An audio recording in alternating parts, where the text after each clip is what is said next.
basically we were touching base on like whether we need to know how to speak Portuguese. So what you're saying, if we go to, is it apply for all? If we go to a public school system or a private school system, we do not need to know how to speak Portuguese? No, you are welcome, and you will be helped to learn as you go, and you will be in class with the other kids the same age.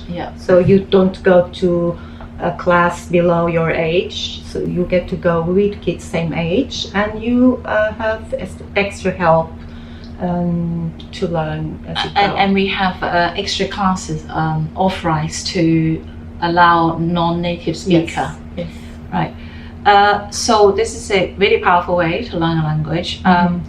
Is there any other cultural activities involved, like in the program?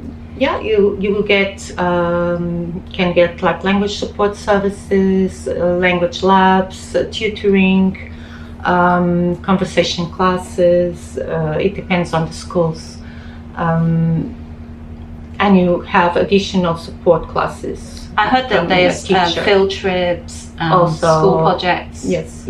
You can have in the public school system. They offer that, right? Yes. And also, like there's something called IAC. Can you explain a little bit? IAC. IAC. Yeah, that's extracurricular activities.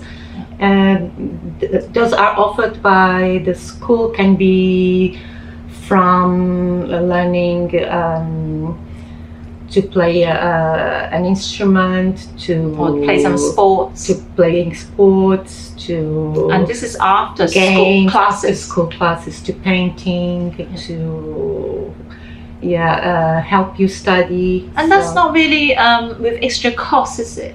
It's kind of free. It's free. Yes. Like in public school, it's free. Yeah, like my son had, and in a private school, those kind of stuff are always paid. You have to pay. You pay extra for each activity. If your kid goes to football, you pay for football. If your kid goes to extra tutoring, you pay for that. So it's different. But in public school, because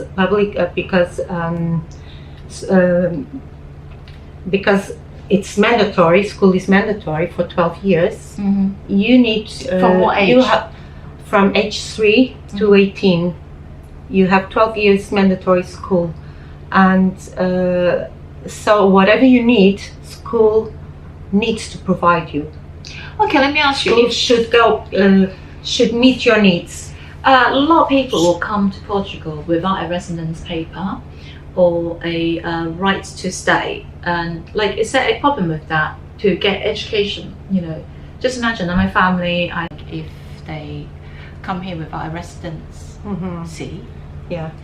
Well, sooner or later you will legalize the situation, right? You will have all documents. So after you will have to, when you enroll a child, you will need to complete a registration process, and you will need to provide documents like child's birth certificate, proof of address, any relevant medical records, and depending on the immigration status, there may be additional requirements such as residence permit or visa. But even if you don't have those and you are in the process of getting them, your child needs to be at school. So it's mandatory for a child to be in school. Whether or not you have the right documents, you might be in a process, you can still apply. You apply, you have your residence, your proof of address, and then the child goes to school, yes. Okay, let's talk a little bit about an international school. Yeah.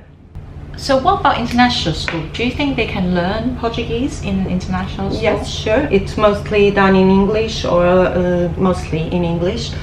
But there's a diverse international student community, and interacting with students from different countries offers a chance to practice Portuguese. Do you know how many hours are they given?